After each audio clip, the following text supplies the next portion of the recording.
Oh, mais vous êtes déjà là. Une petite livraison de colis. Alors vous avez dû le voir au titre et à la miniature.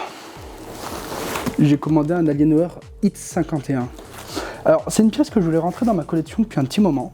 J'ai eu l'occasion là parce que du coup j'ai fait une super bonne affaire. Là vous allez voir, je l'ai payé que 77 € sur eBay. J'ai réussi à remporter les enchères. Alors au début quand j'ai vu les enchères, il avait commencé à 10 ou 20 € la première fois que j'y ai vu. Je me suis dit bah tiens, j'ai lancé les enchères pour voir, enfin j'ai mis une somme aux enchères et je l'ai remporté. Ce que je m'y attendais pas, vraiment je m'y attendais vraiment pas, à le payer aussi peu cher en sachant que c'est une pièce que je voulais obtenir depuis un moment dans ma collection. Ah, alors là j'ai commencé à l'ouvrir, mais en vérité là l'emballage est bien, mais on entend un truc se balader dedans. Ça je suis pas très fan, alors en espérant que le matériel n'ait rien à l'intérieur. Vraiment j'espère que tout est bien à l'intérieur. Ok, alors attendez. Ah, c'est pas si...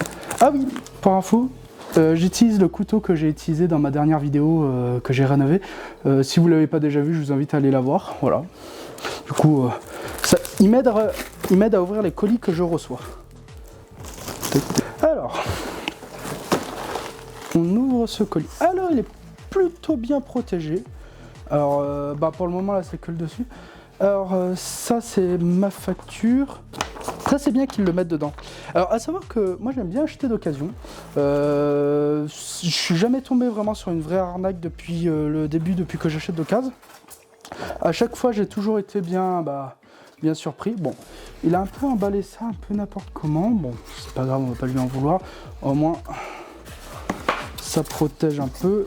On va avoir du polystyrène. C'est le chat qui va s'amuser avec. Hein. Alors bon, déjà c'est le bon article qui est dedans. Avec la bonne alimentation. Alors, voilà. Ça, c'est déjà pas mal.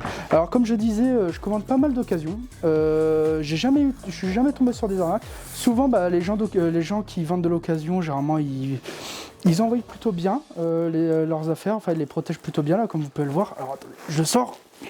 Parce qu'il pèse quand même son poids. Alors, bon, déjà, pour l'emballage, ça a l'air d'aller. Alors, ceux qui se baladaient, je pense que c'était le chargeur. Alors on va faire un peu de propre.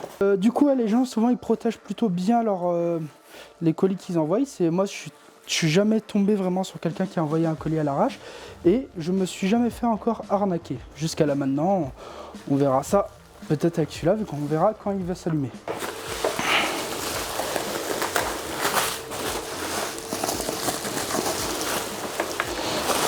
Alors, à vue d'œil, il a l'air d'être bien. Il a l'air d'être bien propre. Il y a un autocollant là, une espèce de scotch collé. Bon, ça, je pourrais le rattraper avec un petit. Ça, franchement, il est plutôt en bon état. Bon, quelques rayures. Bien sûr, ça reste du matériel d'occasion. On peut pas lui demander d'être parfait. Bon, là, ici, un petit défaut. Tac. Non, franchement, il a l'air en plus d'être plutôt propre. Tac. Alors. Voici pour le déballage. Alors je suis très content d'obtenir cette pièce pour ma collection.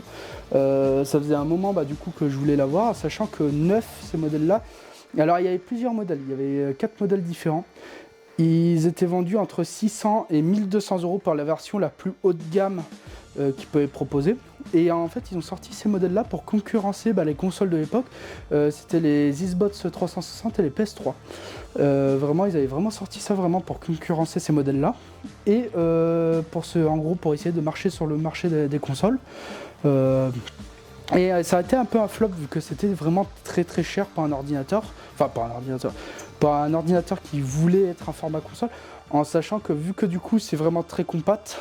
Au niveau du flux d'air qui peut circuler à l'intérieur, c'est pas terrible. La machine avait tendance à surchauffer et on avait des performances pas terribles en jeu. Alors pour le prix indiqué neuf, à l'époque je pouvais pas me permettre d'en acheter vu que c'était beaucoup trop cher.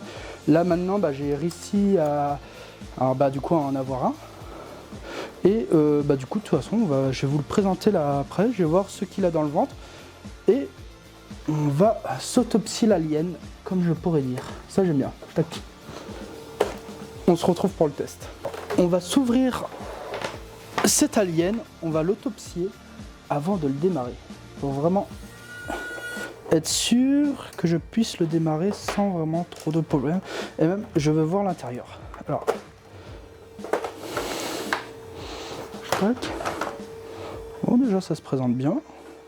Ça, il a été nettoyé. Ça, alors, c'est-à-dire que le mec, il a regardé mon tuto comment nettoyer un ordinateur. Ça, c'est pas mal. Ah, ce qui va venir. Hop là, on va se débrancher la petite fiche. J'enlève la vis.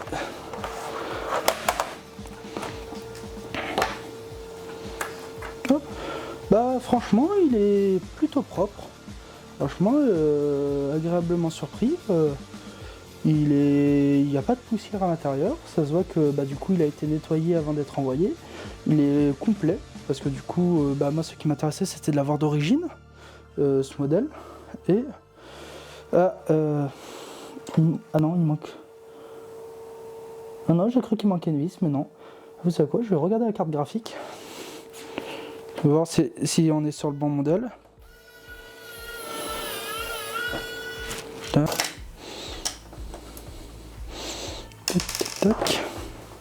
Et on va s'enlever tout ça. Alors, c'était quand même une grande ingénierie pour l'époque de faire une carte graphique en déporté comme ça. À l'époque, ça n'existait pas. Ça a été un peu les premiers à avoir fait ça. Il y avait des concepts, mais ça a vraiment été les premiers à avoir vraiment déporté la carte graphique sur le côté. Ce qui a permis... Ouh, elle est très belle. Bah, ce qui a permis en fait de rendre ce PC là aussi compact. Alors, on débranche les deux 6 pins. Et bah franchement, très agréablement surpris, vraiment très bon état. Alors, normalement on est sur une R9 200, série 200 normalement si je me trompe pas. Ce que j'avais pu voir bah, du coup sur l'annonce. Hop, petit disque dur de 1 Tera. Alors, c'est vrai qu'à l'époque, les SSD n'étaient pas aussi répandus que là maintenant. Maintenant, en vérité, on aurait mis un SSD, même on aurait mis un M2, un slot M2, enfin un petit disque dur M2, NVMe. Et bah, du coup, c'est vrai que là, ça prend pas mal de place pour pas grand chose. Du coup, ça coupe un peu l'airflow, comme vous pouvez voir, ce ventilo là, même si c'est un ventilo turbine. Bah, du coup, en gros, il est plaqué contre le disque dur, ce qui empêche vraiment l'air de circuler. C'est vraiment au niveau de l'airflow, c'est vraiment misérable. Mais on peut voir quand même que c'était plutôt bien conçu, à savoir que c'est une machine qui date de 2012. Si je me trompe pas, normalement, c'est une machine qui date de 2012. Comme je vous ai dit, il y avait plusieurs gammes. Alors, il y avait un petit modèle avec un i3.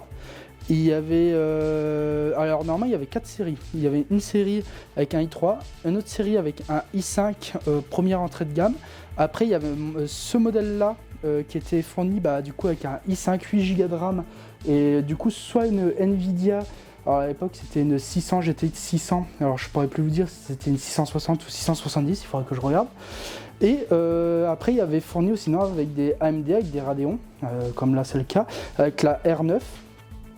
Et après tu avais le haut de gamme qui était fourni avec un i7, 16 Go de RAM qui était bah, plus de 1200 €, ce qui était très cher pour l'époque.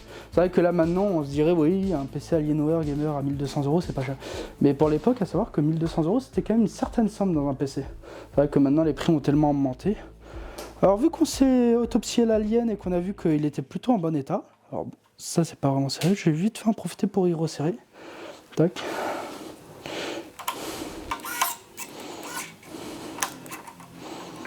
Tac, petit coup de serrage.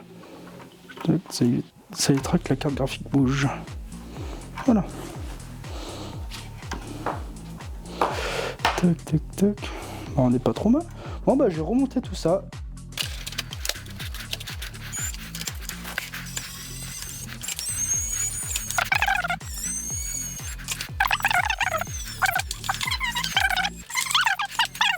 Ah ouais. Il lui faut vraiment un bon changement de pâte thermique. On va changer tout ça.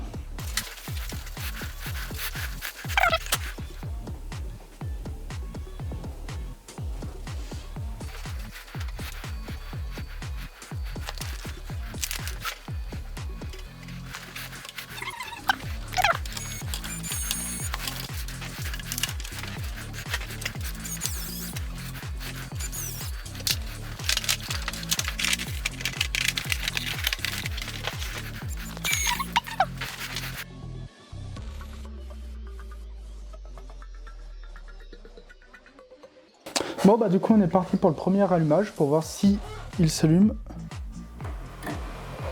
Déjà c'est bon signe. Déjà la tête d'alien devant s'est allumée, les côtés se sont allumés. Ah, est-ce que je me suis mis sur le bon périphérique? Ça c'est la bonne question. Est-ce que je l'ai branché en HDMI? Ah ouais, j'étais sur le bon. Bon bah plutôt bon signe. A few moments later. One eternity later. 2000 years later.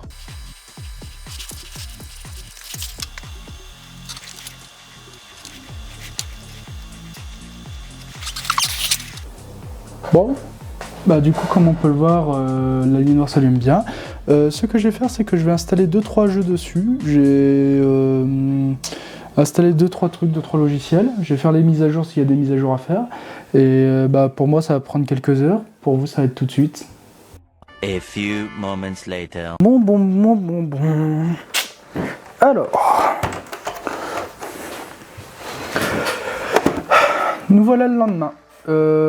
Du coup, je suis désolé, je pourrais pas vous faire le test et l'essai du coup de ce PC là en origine parce que j'arrive pas à mettre les drivers à jour.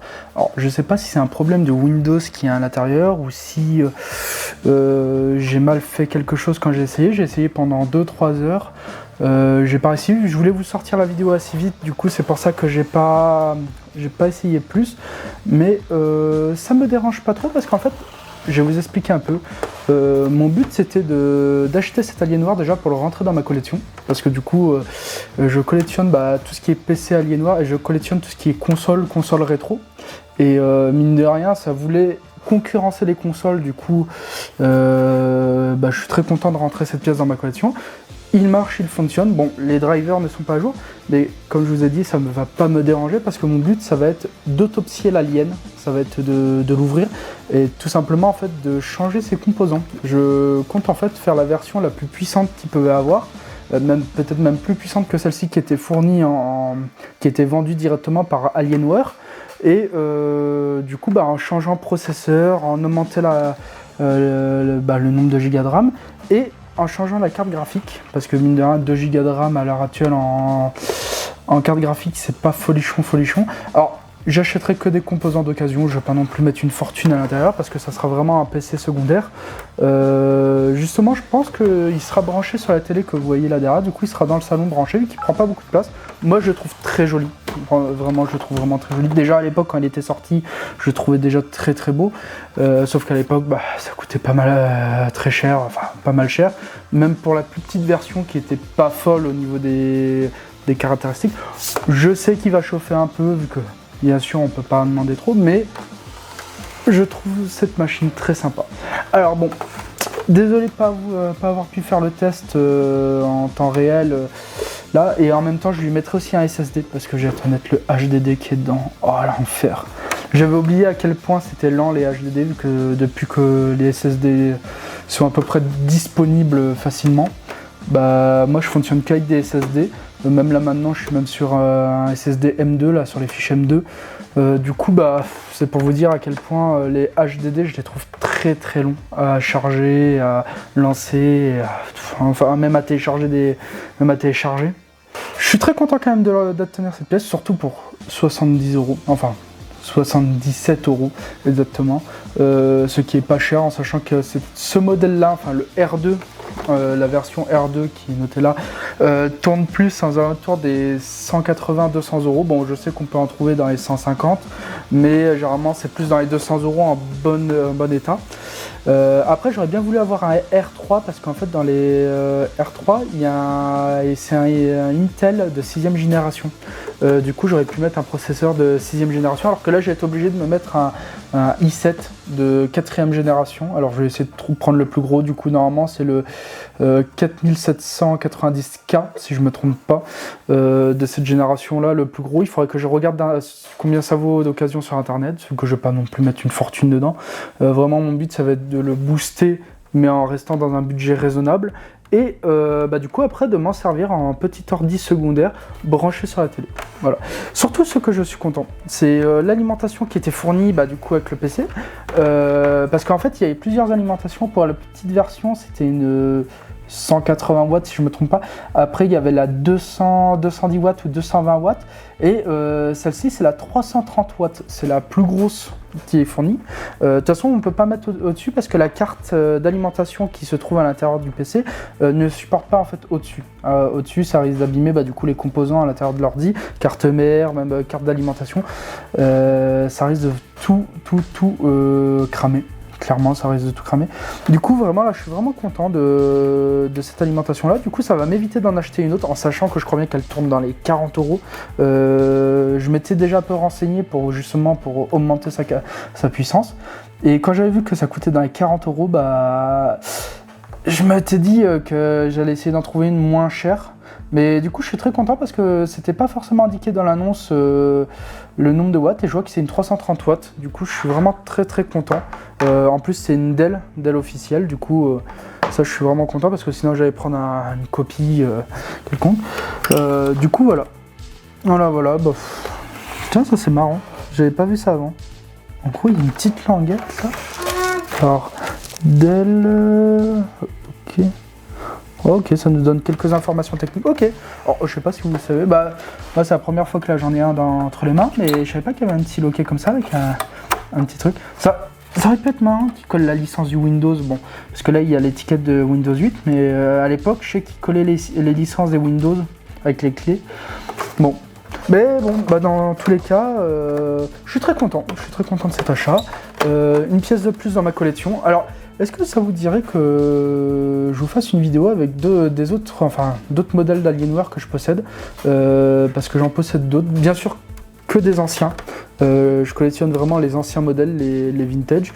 Je collectionne les récents, c'est pas qu'ils m'intéressent pas, mais quand tu vois des monstres qui sortent Alienware, surtout le prix auquel ça se revend, je veux pas non plus mettre une fortune dedans. C'est une passion à côté, mais je suis pas un collectionneur fou. Je suis pas prêt à mettre des sommes virobolantes dedans. Surtout que ce modèle-là coûtait très cher neuf et que là, pouvoir l'avoir à moins de 100 €, 12 ans après, je suis d'accord, c'est quand même 12 ans après, mais quand même l'avoir à moins de 100 € là d'occasion, moi ça me va très bien. Franchement, ça me va très bien. Bon. On part sur une bonne fin de vidéo et j'essaye de vous ressortir une autre vidéo assez vite et j'essaye de trouver les composants pour essayer de booster celui-là parce que vraiment de toute façon vous allez voir dès que je republierai une vidéo dessus, je pense que je vais faire un truc sympa avec celui-là, vraiment que je puisse vraiment m'en servir à côté. Bon. En tout cas, je vous souhaite une bonne journée à tous et n'hésitez pas à liker, commenter, abonnez-vous et dites-moi ce que vous en avez pensé. Allez, au revoir à tous.